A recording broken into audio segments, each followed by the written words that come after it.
बिस्मिल्लाहिर्रहमानिर्रहीम। अस्सलाम वालेकुम नाज़रीन, आप यूट्यूब चैनल देख रहे हैं। मैं इमरान खान हूँ। अली अमीन गंडापुर साहब ने एक स्टेटमेंट दिया था और उनके स्टेटमेंट का पाकिस्तान के अंदर और पाकिस्तान के बाहर बहुत चर्चा हुआ था। ये स्टेटमेंट पहली मरतबा अली अमीन गंडापुर ने नहीं दिया, बल्कि इससे पहले बहुत दफ़ा कई पॉलिटिकल पार्टीज़ इस तरह की बातें करती रही हैं। ख़ास तौर पे कबायली इलाकों से ताल्लुक़ रखने वाली या वो पॉलिटिकल पार्टीज़ जो एस्टेब्लिशमेंट के ख़िलाफ़ रहती हैं या उन्हें एस्टेब्लिशमेंट से शिकायत होती हैं, माजी में PMLN पीपल्स पार्टी, ये सब ये बातें करते रहे। गंडापुर साहब का स्टेटमेंट ये था कि जो तालिबान या दहशतगर्दों को खैबर पख्तूनख्वा की हुकूमत पकड़ती है, उन्हें छुड़वाने के लिए पाकिस्तान की इंटेलिजेंस एजेंसियां आ जाती हैं और वो अपने बंदे बताकर या बनाकर उन्हें छुड़वा कर ले जाते हैं। अब ये बयान तो दिया अली अमीन गंडापुर ने, और इस बयान को भारत लेकर चला गया FATF में कि FATF की जो ग्रे लिस्ट है उसके अंदर पाकिस्तान को दोबारा डाला जाए या पाकिस्तान को ब्लैक लिस्ट किया जाए। भारत की ये ख्वाहिश है। पाकिस्तान 2018 में FATF की ग्रे लिस्ट में था, 2022 में बहुत कोशिशें की, हम्माद अज़हर साहब का बड़ा इसमें कंट्रीब्यूशन था और पाकिस्तान की सारी पॉलिटिकल पार्टीज़ ने इस कानून साजी में हिस्सा लिया था और फिर 2022 में पाकिस्तान FATF की ग्रे लिस्ट से निकल गया था। अब भारत दोबारा कोशिश कर रहा है पाकिस्तान FATF की ग्रे लिस्ट में जाए। इससे कुछ नुकसान होता है मुल्क को और उसके जो फाइनेंशियल मामलात होते हैं उनकी बड़ी कड़ी निगरानी शुरू हो जाती है। तो भारत लेकर चला गया वहाँ पे और ये गंडापुर साहब के लिए प्रॉब्लम की बात बन गई। इससे पहले भी गंडापुर साहब जो हैं वो अपने पुराने स्टेटमेंट के बाद एक बिल्कुल बदला हुआ स्टेटमेंट दे चुके हैं, यानी एक यू टर्न टाइप का स्टेटमेंट वो पहले भी दे चुके हैं। लेकिन ये चीज़ ऐसा लगता है कि गंडापुर साहब के गले में फंस गई। इससे पहले आपको मैं याद दिलाता चलूँ कि नवाज शरीफ साहब ने एक दिन कहा था कि पाकिस्तानी दहशतगर्दों ने मुंबई हमले को अंजाम दिया। नवाज शरीफ का मुंबई हमलों में अपने मुल्क के शहरियों के मुलव्वस होने का सनसनीखेज एतराफ़ और हिंदुस्तानी मौक़िफ़ पर मोहर लगा दी। अब ये मियाँ नवाज शरीफ साहब भी माजी में करते रहे हैं और मियाँ साहब के स्टेटमेंट को उस वक्त के DGI SPR उन्होंने ये बताया था कि भारत ने नवाज शरीफ का बयान कलभूषण केस में दलील के तौर पर इस्तेमाल किया। उस वक्त के DGI SPR ने ये बात बताई थी। तो ये सारे लोग करते हैं और गुड तालिबान बैड तालिबान की एक जो टर्मिनोलॉजी है ये हम हमेशा से सुनते चले आए हैं। अब मामला ये है कि गंडापुर साहब ने जब यू टर्न लिया, वापस बात की, तो उन्होंने वो स्टेटमेंट के ऊपर बात नहीं की। गंडापुर साहब ने इंडिया को आड़े हाथों लिया और उन्होंने कहा जी इंडिया को नहीं छोड़ेंगे, इंडिया पाकिस्तान में दहशतगर्दी करवाता है, मैं खुद FATF के पास जाऊंगा, FATF को लेटर लिखूंगा, मैं बताऊंगा हमारे मुल्क में भारत दहशतगर्दी करता है। इंडिया ने हमारे बॉर्डर के साथ बहुत सारे कैंप बनाए हुए थे, वहाँ से दहशतगर्दों को भिजवाता था, पूरे खित्ते के अंदर इंडिया हालात ख़राब करवाता है, चाइनीज़ के ऊपर अटैक करवाता है और बहुत सारी चीज़ें उन्होंने बोली। और साथ ही साथ उन्होंने इंडिया को कहा कि हाल ही में हमने आपको एक शिकस्त भी दिया, आपने रात के अंधेरे में हमला किया, हम दिन के उजाले में आपको जवाब देंगे। तो गंडापुर साहब ने बड़ी जज्बाती तकरीर की, लेकिन वो जो उनका अपना एक बयान था उसके हवाले से उन्होंने नहीं बताया कि उनका बयान ठीक था या गलत था। लेकिन उन्होंने एक बात की गंडापुर साहब ने कि मेरा जो बयान है वो सियाको सबाक से हटाकर भारत ने उसको इस्तेमाल किया। अब बयान तो बड़ा क्लियर था कि पाकिस्तान में पुलिस पकड़ती है दहशतगर्दों को और मिलिट्री एस्टेब्लिशमेंट की जो एजेंसियां हैं जो इस्तेमाल हो रही है पाकिस्तान में, इंटेलिजेंस एजेंसियां, वो आकर छुड़ा कर ले जाती हैं। सादा सादा ये बयान था और यही बयान ले जाके उन्होंने FATF में जमा करवा दिया। भारत ने तो वही करना, उन्होंने तो मौका ढूंढना जहाँ उन्हें मिल जाएगा। अब सवाल ये पैदा होता है कि अच्छा, गंडापुर साहब ने एक दावा और भी कर दिया। गंडापुर साहब ने, ये बहुत बड़ा दावा है जो गंडापुर साहब ने किया। उन्होंने कहा जी कि अब हम कश्मीर को आज़ाद करवा लेंगे। और पहले इमरान खान, नहीं, मैं अजीब ही बात है, गंडापुर साहब कह रहे हैं जब कश्मीर को आज़ाद करवा लेंगे हम पश्तून जाएंगे और कश्मीर को भी आज़ाद करवाएंगे। वो जो मकबूजा कश्मीर है वहाँ पे भारत के कंट्रोल में, उसको आज़ाद करवाएंगे। अब कश्मीर को आज़ाद करवाने का दावा पाकिस्तान का कोई सियासतदान भी नहीं करता, पाकिस्तान का कोई फ़ौजी भी नहीं करता, बल्कि जनरल बाजवा ने, हम सहाफ़ी बैठे हुए थे, इसी के ऊपर एक फड्डा शुरू हुआ था। यानी मेरे दिमाग के अंदर जो एक अजीब सूरत हाल पैदा हुई वो उस दिन पैदा हुई थी। जनरल बाजवा ने सारे सहाफ़ियों को बिठाकर ये कह दिया कि भारत के साथ तजारत पे बात करते हैं, बाकी चीज़ों पे बात करते हैं, कश्मीर को भूल जाएं कुछ अरसे के लिए। और मैं, क्योंकि कश्मीर के साथ एक मेरा लिंक है, तो मैंने उन्हें, जनरल साहब को कहा कि 70 साल कौम को एक चूरन दिया आपने, अब आप कह रहे हैं जाके हम कौम को ये बताएं कि कश्मीर को भूल जाएँ, तो ये तो एक अजीबोगरीब सूरत हाल पैदा हो जाएगी। तो मैंने ये सख्त सवाल उनके सामने उसी वक्त रख दिया था और भी कुछ लोगों ने बड़ा माइंड किया था इस बात के ऊपर कि ये आप क्या कह रहे हैं। तो कश्मीर को लेकर और फ़लस्तीन को लेकर जनरल बाजवा साहब अपना मौक़िफ़ पूरी तरह से बदल चुके थे।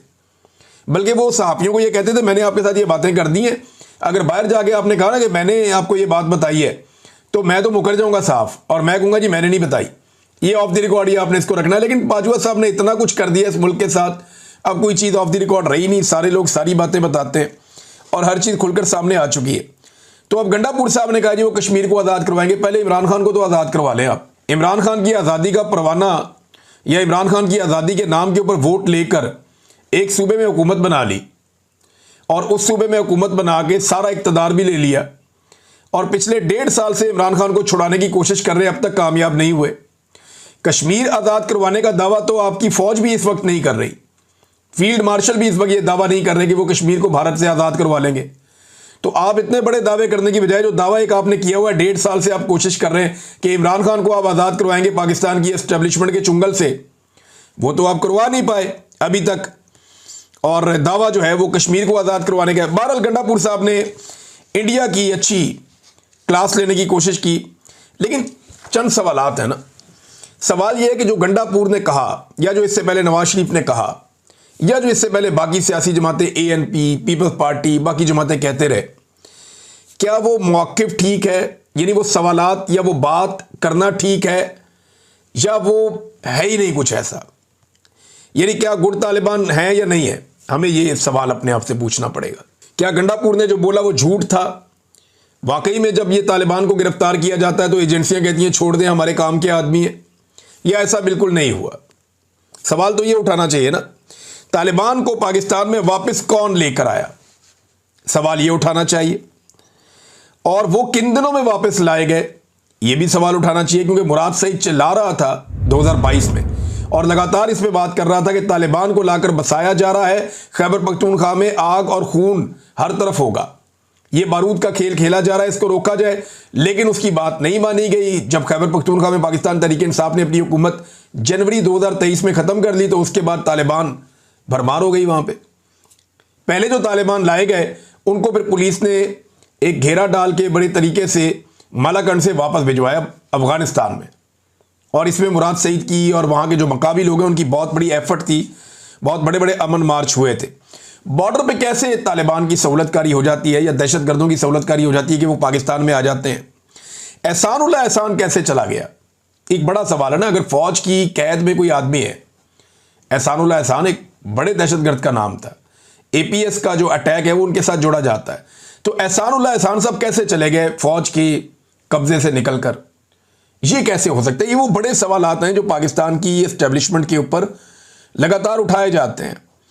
अब एक और बड़ी चीज पाकिस्तान के बारे में अनाउंस हुई है, और वो भी डोनाल्ड ट्रंप ने अनाउंस की है कि पाकिस्तान में तेल के ज़खायर मिल गए। क्या पाकिस्तान में वाकई तेल के बड़े ज़खायर हैं? तो देखें, ज़मीन के नीचे तो बहुत ज़खायर हैं पाकिस्तान में, मुमकिन है तेल के भी बहुत बड़े बड़े ज़खायर हों। कोशिश तो होती रही है, हर दौर में होती रही है। पाकिस्तान अपनी ज़रूरत का 10 से 15% जो तेल है वो खुद पैदा करता है। गैस के पाकिस्तान में बहुत बड़े बड़े ज़खायर हैं, लेकिन जो हालिया इतलात हैं उनके मुताबिक कोई 11% कमी आई है गुज़िश्ता सालों में। पाकिस्तान के अंदर से जो ज़खायर मौजूद हैं उनकी प्रोडक्शन में 11% कमी आई है। एक तरफ हमारे जो ज़खायर हैं वो कम होते जा रहे हैं, दूसरी तरफ दावा किया जा रहा है कि बहुत बड़ी मिकदार में ऑयल एंड गैस पाकिस्तान में बदस्तूर मौजूद है, लेकिन उनके ऊपर काम नहीं किया जा सका, ये दावा किया जा रहा है। इमरान खान साहब के दौर में भी ऐसे दावे सामने आए थे। फिर आपको याद होगा केकड़ा वन वो ढूंढ रहा था कि किसी जगह से तेल निकला है समंदर में, बड़ी बातें हुई, लेकिन फिर पता चला कि नहीं हो पाया। फिर लकी मरवत के हवाले से खबरें हमारे पास आती रही, हम भी ये खबरें देते रहे, क्योंकि जो हमें बताया जाता है खबर में हुकूमत ही बताएगी ना, हम खुद जाके तो सहाफ़ी खोद नहीं सकता वहाँ पे कि जनाब मेरे पास पक्की इतला, मैंने खोद के देखा वहाँ पे तेल, ऐसा नहीं होता, वो गवर्नमेंट ही कहती है। लेकिन इस दफ़ा पाकिस्तान की गवर्नमेंट ने ये अनाउंस नहीं किया, ना पाकिस्तान की एस्टेब्लिशमेंट ने किया, ना पाकिस्तान की गवर्नमेंट ने किया कि हमारे पास तेल निकल आया या हमारे पास तेल के कोई ज़खायर है। मुमकिन है हो, मुमकिन है ना हो, लेकिन अमेरिकन को इस बात का यकीन दिलाया गया कि जनाब तेल के ज़खायर हैं, और इस बुनियाद पे अमेरिकन अब कंपनी फाइनल कर रहे हैं वो कौन सी तेल और गैस वाली कंपनी होगी जो पाकिस्तान में आएगी और तेल निकालेगी पाकिस्तान में से। ये तेल मिलेगा कहाँ पे? देखें, सतह समंदर के साथ साथ जो कराची से ऑनवर्ड इलाके हैं वहाँ पे क्लेम किया जाता है कि समंदर में वहाँ तेल के ज़खायर हैं। कुछ खैबर पख्तूनख्वा और बलूचिस्तान के हवाले से ये क्लेम किया जाता है कि वहाँ पे तेल के ज़खायर हैं, लेकिन मादनियात के ज़खायर जो हैं वो पाकिस्तान में बेशुमार है। मादनियात, रेयर अर्थ मिनरल्स, मैं इस पर काम कर रहा हूँ, मैंने आपको पहले भी बताया, मैं आपको इसकी तफसीलात बताऊंगा रेयर अर्थ मिनरल्स क्या हैं और ये क्या काम कर सकते हैं। बहरहाल ये पाकिस्तान में बड़े लंबे अरसे से एक भारतीय फिल्म का चर्चा भी हो रहा है सोशल मीडिया पे कि वो एक बंदा दूसरे को कहता है यहाँ तेल है निकालो, वो वहाँ पे वो मारता है थोड़ा, वो एक कुदाल मारता है तो वहाँ से पानी निकलता है ज़मीन में से, वो खुश हो जाते हैं, पता चलता है वो गटर का पानी है। तो लोग इस किस्म का मजाक उड़ा रहे हैं, लेकिन मेरी तो दुआ है और ख्वाहिश है कि पाकिस्तान में से तेल निकले। लेकिन पाकिस्तान की गवर्नमेंट ने या पाकिस्तान की एस्टेब्लिशमेंट ने, किसी ने इसके बारे में कोई अनाउंस नहीं किया। अब पाकिस्तान में एक अजीबोगरीब चीज़ ये चल रही है कि हमारी जंगबंदी होती है तो उसकी अनाउंसमेंट कौन करता है? Donald Trump. हमारे मुल्क में तेल निकलने की इतला देता है, कौन देता है? Donald Trump. ऐसा लगता है कि पाकिस्तान की जो मौजूदा हुकूमत है वो अमरीकी प्रॉक्सी के तौर पे काम कर रही है। देखिए ना, इंसानी हकूक़ की खिलाफ वर्जियों के मामले पे अमेरिका कोई बात नहीं कर रहा, बदतरीन फसाइयत पाकिस्तान में हो रही है, पूरा इलेक्शन छीन लिया, उस पर अमेरिका कोई बात नहीं कर रहा। लेकिन बहुत सारी चीज़ों में अमेरिका पाकिस्तान से बहुत खुश है। अब ऑल पार्टीज कॉन्फ्रेंस में जो लोग बैठे उन्होंने भी ये सवाल उठाया। उन्होंने कहा जी हमें बताएं आपका अमेरिका के साथ क्या मुआहदा हुआ जब ये फील्ड मार्शल गए हैं डोनाल्ड ट्रंप को मिलने के लिए। उसके बाद बहुत अजीब चीज़ें हो रही हैं।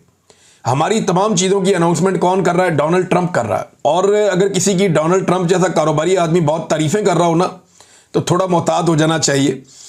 ये मुआहदा कौम के सामने रखा जाए, ये ऑल पार्टीज कॉन्फ्रेंस के शुरका ने कहा, और यानी जनरल कुरेला को निशान इम्तियाज़ दे दिया। उसके बाद फिर डोनाल्ड ट्रंप को नोबेल पीस प्राइज़ के लिए जो नामजद कर दिया गया। मिनरल्स और तेल की कहानियां जो हैं वो अमेरिका से आ रही हैं और पाकिस्तान के अंदर अभी तक यही डोनाल्ड ट्रंप को बता दिया जाके कि हमारे पास तेल है, लेकिन पाकिस्तानियों को नहीं बताया कि हमारे पास तेल है और वो कहाँ पड़ा हुआ है। भाई पहले पाकिस्तानियों को आप बताएं, पाकिस्तानियों को इन्फॉर्मेशन दें। अब पता नहीं वाकई तेल है, क्योंकि मैंने तो अभी तक इस हुकूमत को कौम का तेल निकालते हुए देखा है। ज़मीन में से तो तेल पता नहीं कब निकलेगा, लेकिन इस हुकूमत ने कौम का बहुत तेल निकाला है। डोनाल्ड ट्रंप की तारीफ़ें की हैं जी तजारती मुआहदे पे शहबाज शरीफ साहब ने कि जनाब एक दिन पहले ये मुआहदा तय पा गया, और लेकिन अभी तक मुआहदे के बारे में सामने कुछ नहीं आया। डोनाल्ड ट्रंप जो भी मुआहदा कर रहा है वो अमरीकी मफाद में कर रहा है। इंडिया के ऊपर थोड़े मारे हैं उसने। इंडिया की कंपनियां जो हैं डोनाल्ड ट्रंप ने वो कुछ पाबंदी लगा दी है, को 25% का टैरिफ लगा दिया है। रोज़ाना की बुनियाद पे वो नरेंद्र मोदी की और इंडिया की बेइज्जती करता है। नरेंद्र मोदी को बेचारे को बोलने के काबिल नहीं छोड़ा। कभी वो बताता है कि इंडिया को पाकिस्तान से तेल खरीदना पड़ेगा, कभी वो बताता है जनाब कि इंडिया के इतने तैयारे गिरा दिए पाकिस्तान ने। डोनाल्ड ट्रंप ने तो लगता है कि इंडिया की बेइज्जती करने का एक ठेका लिया हुआ है कि इंडिया को बेइज्जत करना है। और नरेंद्र मोदी ने और उनकी सरकार ने डोनाल्ड ट्रंप को बहुत सपोर्ट भी किया था। उन्हें लगता था कि डोनाल्ड ट्रंप जीतेगा तो पूरी सपोर्ट इंडिया के साथ होगी, लेकिन ऐसा हुआ नहीं। ऐसा क्या हुआ कि सारी तवज्जो अमेरिका की पाकिस्तान की तरफ हो गई और चाइना भी पाकिस्तान को एक लाडले मुल्क की तरह ले रहा है। तो ये इसके पीछे राज एक है और उस पर मैं काम कर रहा हूँ। ये रेयर अर्थ मिनरल्स जो हैं ये क्या है, कितने कीमती हैं और ये कहाँ इस्तेमाल होते हैं, ये चीज़ें मैं आपको बताता हूँ। लेकिन पाकिस्तान वापस आते हैं, इस पर बाद में बात करेंगे। इस वक्त पाकिस्तान में नाजरीन ने पाकिस्तान तहरीक इंसाफ ने एक ऐसी पिक्चर जारी की है जिसके अंदर सारी कहानी है कि आईने पाकिस्तान क्या कहता है कि पाकिस्तान कैसे चलेगा और हकीकत में पाकिस्तान इस वक्त कैसे चलाया जा रहा है। According to the constitution of Pakistan सबसे ऊपर कौन होता है? इसमें इमरान खान साहब के अल्फाज उन्होंने सबसे पहले लगाया कि इस वक्त मुल्क के अंदर मार्शल लॉ